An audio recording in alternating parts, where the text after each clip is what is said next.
जय हिंद, जय माँ भारती। प्यारे विद्यार्थियों, आज मैं लाया हूँ आप लोगों के लिए त्रैमासिक परीक्षा 2025 हिंदी का हल, जो कि 100% आया है। जो मैंने बताया था, जो हमने पढ़ाया था, एक भी प्रश्न छूटा नहीं है।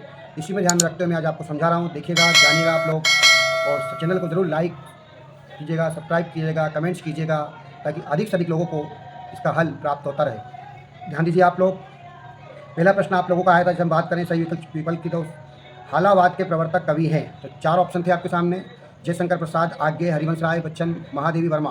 तो सही आंसर होगा इसका हरिवंश राय बच्चन। दिन जल्दी जल्दी ढलता है कविता के कवि हताश और दुखी क्यों हैं? तो इसका सही आंसर 4 ऑप्शन थे इसमें: आर्थिक हानि के कारण, अपराध के कारण, परिवार से बिछुड़ने के कारण, इनमें से कोई नहीं। तो सही आएगा आंसर सा, परिवार से बिछुड़ने के कारण।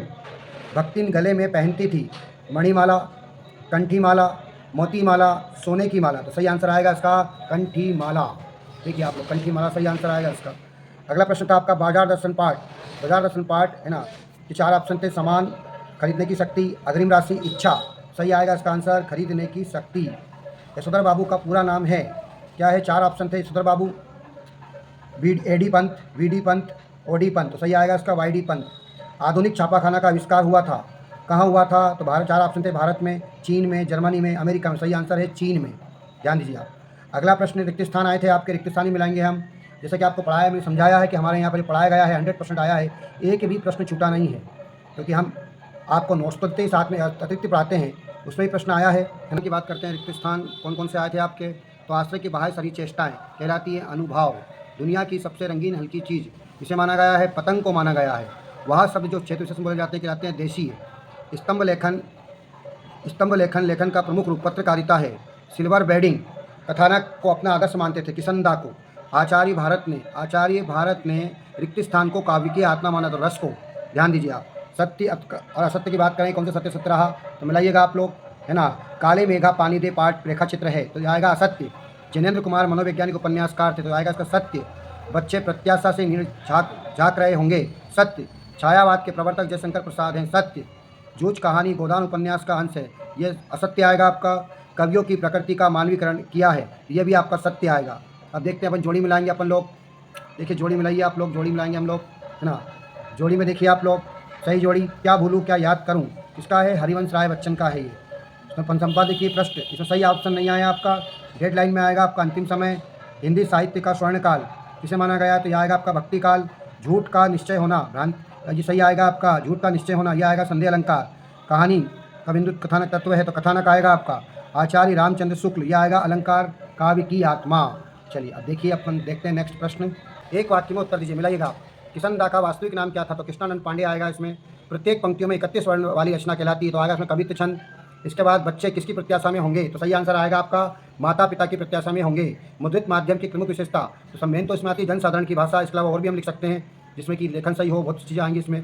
रसों के अंगों के नाम लिखिए, तो इसमें आएंगे स्थायी भाव, विभाव, है ना। इसके अलावा 4 है आपके अनुभव और संचारी भाव। कैमरे के सामने किसको लाया जाता है? तो एक अपंग व्यक्ति को लाया जाता है, ध्यान दें आप लोग।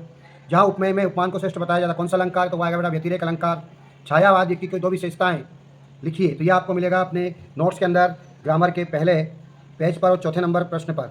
रीतिकाल को श्रृंगार काल क्यों कहा जाता है, ये भी आपके ग्रामर में मिलेगा। तो देखिए आप पूरा 100% है ना, प्रश्न उत्तर अपने हमने जो पढ़ाए थे पूरे आए हैं, एक भी बाहर नहीं गया।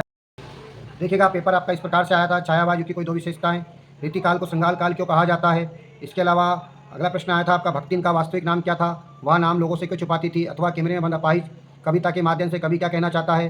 परचेजिंग पावर से लेखक का क्या आशय है। काले मेघा पानी दे लेखक का क्या तात्पर्य है। करुण रस की परिभाषा उदाहरण लिखिए।